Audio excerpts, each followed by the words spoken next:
Where do you draw your halal line when no one's watching? When profit knocks louder than patience, do you open the door? And if you think one small compromise won't matter, you're about to hear a story that might change everything you believe about rizq, barakah, and the line you keep telling yourself you'll never cross. If you want to understand how success can quietly steal your soul, hit that subscribe button right now, because this story, it could be yours. This is the story of Dawud, 28 years old, self-taught freelancer who started from nothing, the kind of guy who sends money to his parents every month without them asking. The kind who once turned down a $15,000 contract because something felt off. His friends called him too careful, too rigid. But Dawud believed his intention mattered more than anything else. He told himself, if my intention is good, Allah will understand. Think about that for a moment. How many times have you said something similar? At first, Dawud's business reflected his values. He prayed on time, never missed Jummah, refused shady deals even when money was tight. But then pressure started mounting, rent increasing, parents getting older, competition getting fiercer, and that's when the small compromises began. It started with one questionable referral fee, just a middleman payment that felt gray, not black. He told himself it was just marketing, everyone does it. But here's the thing about moving lines. They don't announce themselves with sirens and flashing lights. They move quietly, 1 inch at a time, until you're standing somewhere you swore you'd never be. Allah says in Surah An-Nahl, verse 83, they recognize the favor of Allah, then they deny it. Dawud knew his rizq came from Allah. He just started acting like it came from shortcuts instead. By month 3, missing Fajr became normal because he stayed up chasing overseas clients. Jummah? He started skipping it.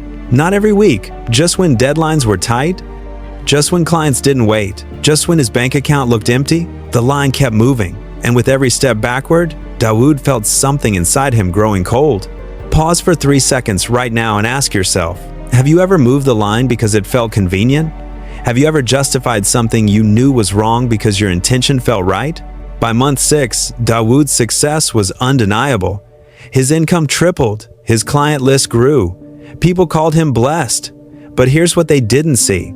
He dreaded prayer reminders on his phone. He avoided Islamic content online because it made him uncomfortable. He stopped feeling excited when deposits hit his account. The money came, but the peace disappeared.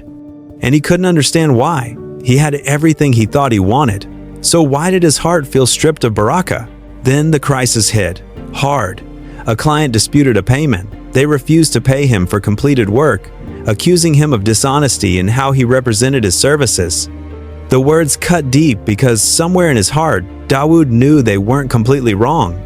He had stretched the truth. He had promised things he couldn't deliver. He had copied work he claimed was original. Small things. Things everyone does. But they were things, and they mattered.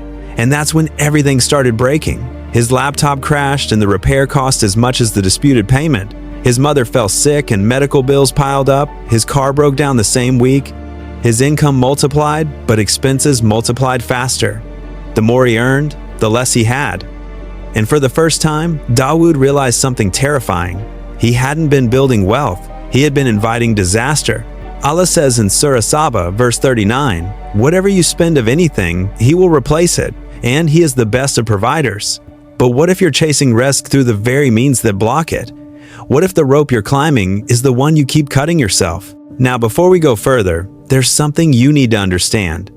This isn't just Dawud's story. This is about every one of us who's ever convinced ourselves that the ends justify the means, that our good intentions make our bad actions acceptable. And there's another video you absolutely need to watch after this one about the real cost of losing barakah in your wealth. I'll tell you about it at the end, but right now, stay with me, because what happens next is where everything changes. It was late at night when Dawud finally broke down. He sat alone with his laptop open, scrolling through invoices, each one a reminder of a compromise he told himself didn't matter. The guilt pressed down on his chest like a weight he couldn't lift. He tried to pray, but the words felt hollow. He tried to make dua, but his voice cracked before he could finish. If Allah showed you the exact moment your rizq lost its barakah, would you recognize it? That's when he stumbled across a khutbah video. He almost scrolled past it, but something made him stop. The imam was talking about taqwa in trade, about honesty in business. And then he quoted a hadith that made Dawud's blood run cold. The Prophet Muhammad, peace and blessings be upon him, said, A time will come when people will not care where their wealth comes from, whether lawful or unlawful. This is recorded in Sahih al-Bukhari. Dawud realized he had become that person. He had stopped caring about the source. He only cared about the result. And in that moment, sitting alone in the dark, he whispered one word over and over. Astaghfirullah. I seek forgiveness from Allah for every shortcut, for every lie, for every compromise, for believing his intention could cover his actions. And here's what Dawud realized. Allah was never withholding rizq from him. Dawud was the one cutting the rope. But Allah says in Surah Az-Zumar, verse 53, Say, O my servants who have transgressed against themselves, do not despair of the mercy of Allah. Indeed, Allah forgives all sins. Indeed, it is He who is the forgiving, the merciful. So he made a decision, not an easy one, not comfortable, but necessary. He opened his records and identified every deal that felt questionable, every payment with a hidden cost, every invoice tied to a compromise. And he started making it right. He reached out to one client and returned part of a payment he knew he didn't fully earn. He deleted old invoices linked to work he couldn't stand behind. He rebuilt his business model from the ground up. No middlemen, no lies, no gray areas, just clean, transparent work. He started waking up for Fajr again, not because he had to, because he wanted to. He began an istighfar habit every morning, asking Allah to purify his wealth and intentions. He created what he called a Barakah journal, tracking gratitude instead of revenue. And slowly, something incredible started to happen. His income dropped, but his peace returned.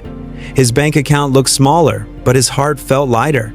His client list shrank, but his sleep improved. And for the first time in months, when Dawud made dua, he felt like someone was listening. Allah says in Surah At-Talaq, verses 2 and 3, Whoever fears Allah, He will make for him a way out and provide for him from where he does not expect.